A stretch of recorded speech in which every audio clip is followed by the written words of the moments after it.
Welcome to the Commune Podcast. This is Jeff Krasno. Now, have you ever fantasized about living off the grid? Growing your own food and cooking all your meals? Consuming fewer resources and generating minimal waste? Or just living simply so there's more time for what makes life worthwhile? Now, maybe this daydream drifts into your consciousness while you crawl down the highway with your oat milk cappuccino in the cup holder, only to vanish in a haze of self-imposed busyness. Of course, I am asking myself these questions as much as I'm asking you. My business partner and co-founder, Jake, also had this whimsy, but unlike most of us, Jake took the off-ramp. He operates a sizable chunk of commune from a yurt on our property in the Santa Monica Mountains. And in today's episode, Jake reads his recent commusing article that delves into the reality of his minimalism. It's simultaneously inspiring and daunting. Feel free to drop me a line any old time at jeffk@onecommune.com or follow my general rantings on Instagram at Jeff Krasno. Without further delay, here's Jake with From Mother Earth to Lover Earth.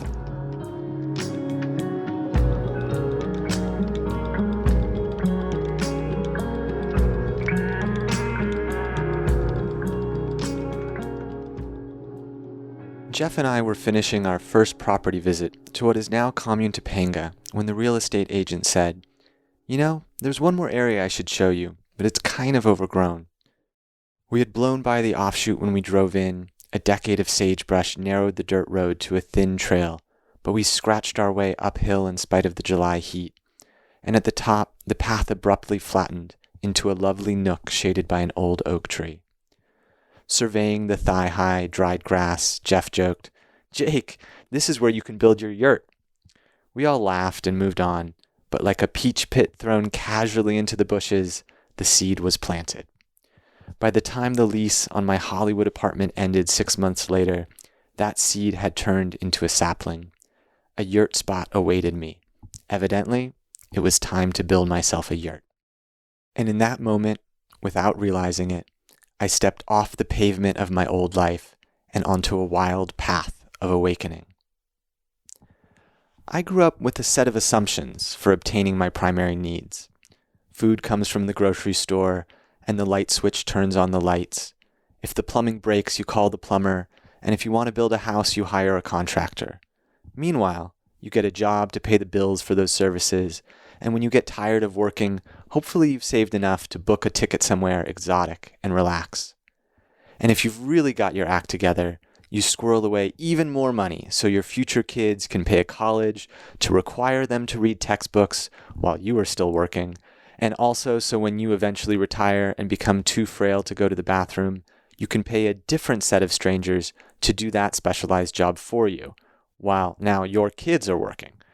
And if considering all that is too overwhelming, you can always hire a psychiatrist to listen to your problems. But I am walking ahead of my headlamp here. At first, ordering a yurt fell solidly within my realm of competence. Google search, read reviews, call customer service, pay with a credit card, coordinate shopping logistics, click, click, tap, ding, success. Then, on a particularly misty Monday in March, a truck deposited all 1,857 pounds of my new house at the bottom of the aforementioned steep dirt road and drove away.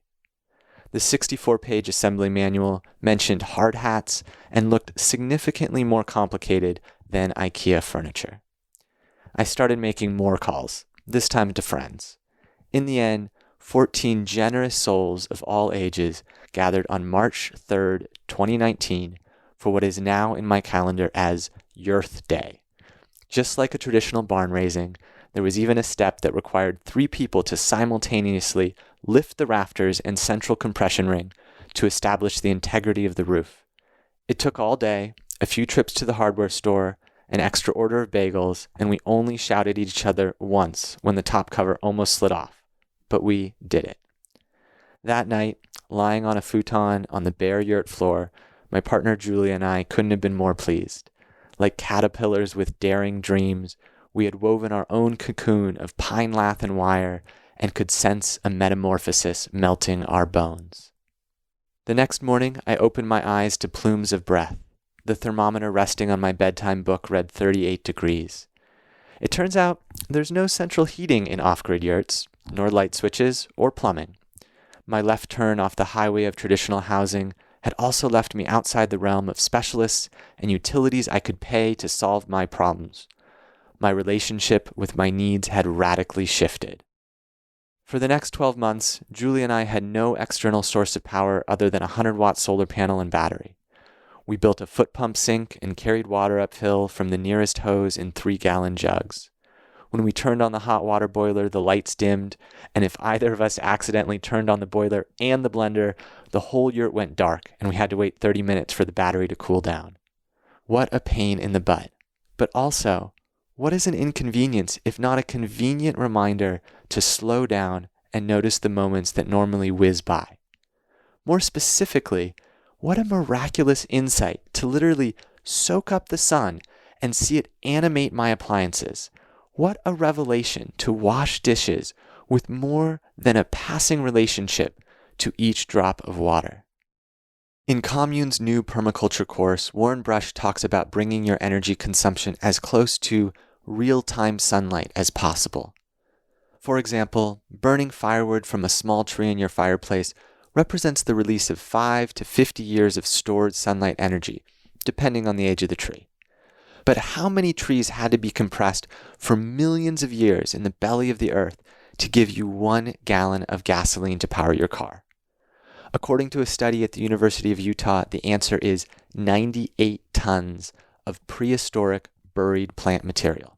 That's 196,000 pounds of stored ancient sunlight, or the equivalent of 4 long tractor trailers loaded with tree trunks per gallon. Our culture makes it so easy to forget how deeply interconnected we are with the energy of the earth. Every layer of new technology, and in that I include social technologies such as money, interposes itself between the raw reality of what sustains us. We continually disempower ourselves from directly providing for our basic necessities. Instead, we outsource to specialists who in turn rely on a global supply chain of subcontractors and suppliers and subcontractors until the miner who mined the metal for your car or the lumberjack who cut the trees for the beams of my yurt are obscured by more than 6 degrees of separation. When a friend asked her son where milk came from, he said, "The internet." Given that milk arrived via Amazon grocery delivery, in his world, he was right. Yet, how strange to be so disconnected from these life-giving forces. And while cursing the overheated solar battery, how crisply aware I became with how distant I still am from the root of so much that sustains me. After all, don't ask me where the lithium for that battery came from, or the cotton of my clothes, but at least my awareness is deepening and taking form. Just as the koshas in the yogic tradition describe the nested sheaths of body and soul to be peeled away on the journey toward the authentic self, so too am I unraveling layers upon layers of disconnection. I was raised in a household with a stolid 1990s view of environmentalism. My mother's first job out of college was working for our small town waste management company, i.e. the dump, to promote their brand new recycling program. Even after her career moved on, she would visit my elementary school classroom annually to teach the 3 R's: reduce, reuse, recycle.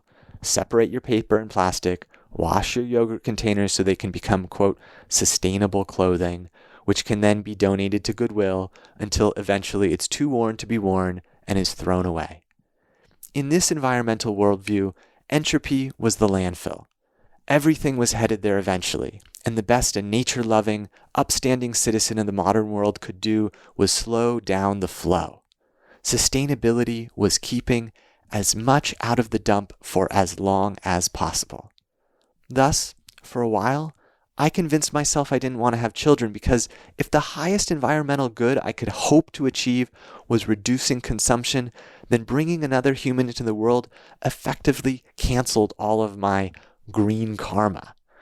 This is not only a deeply depressing viewpoint, but also, I now realize, false, hurtful, and unproductive.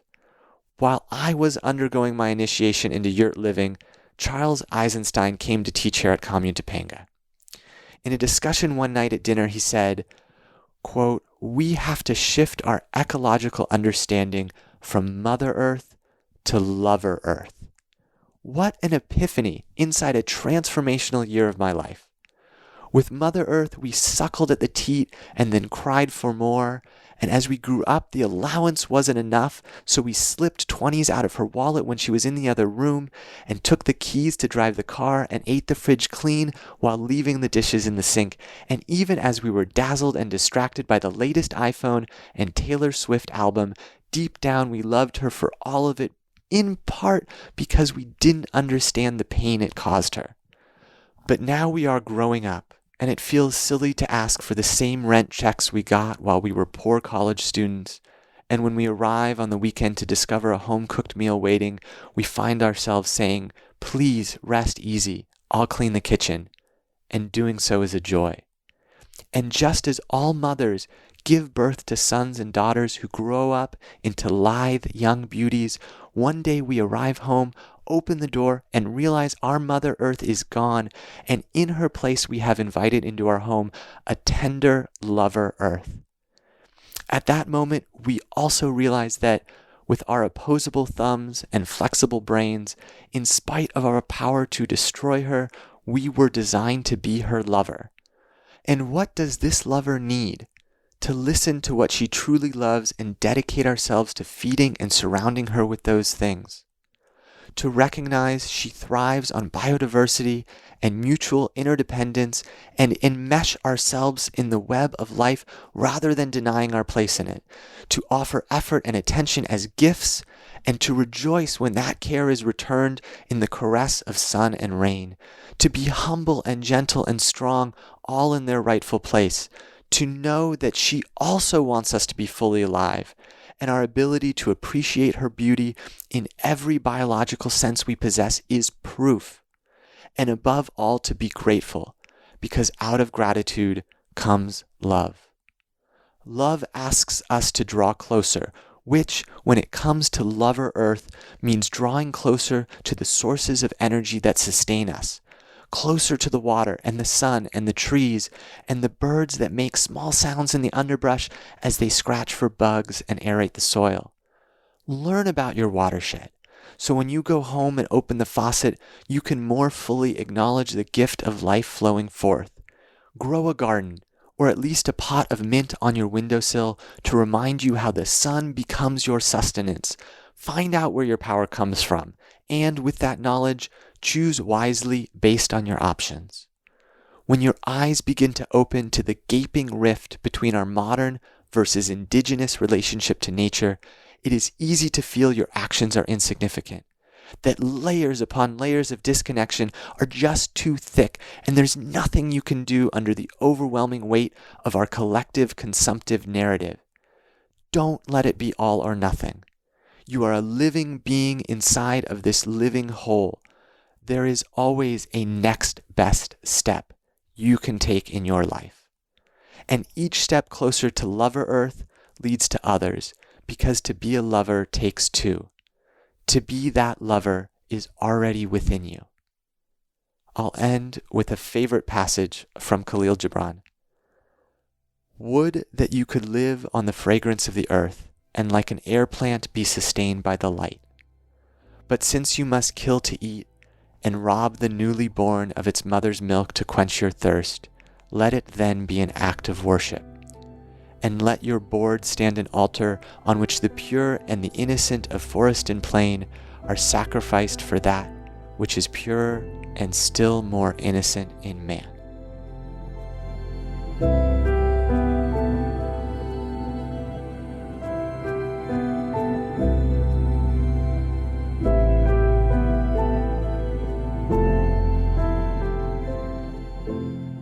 And as a PS, thank you to all the amazing teachers at Quail Springs Permaculture for sharing so much wisdom in your commune course, Principles of Permaculture. Much of this essay is inspired by your words, and I highly recommend watching Warren Brush's free 1-hour commune masterclass, which is an excerpt from that course, The Ancient Roots of Regenerative Agriculture. You can watch that for free at onecommune.com/roots. That's onecommune.com/roots to watch the free 1-hour masterclass with Warren, The Ancient Roots of Regenerative Agriculture.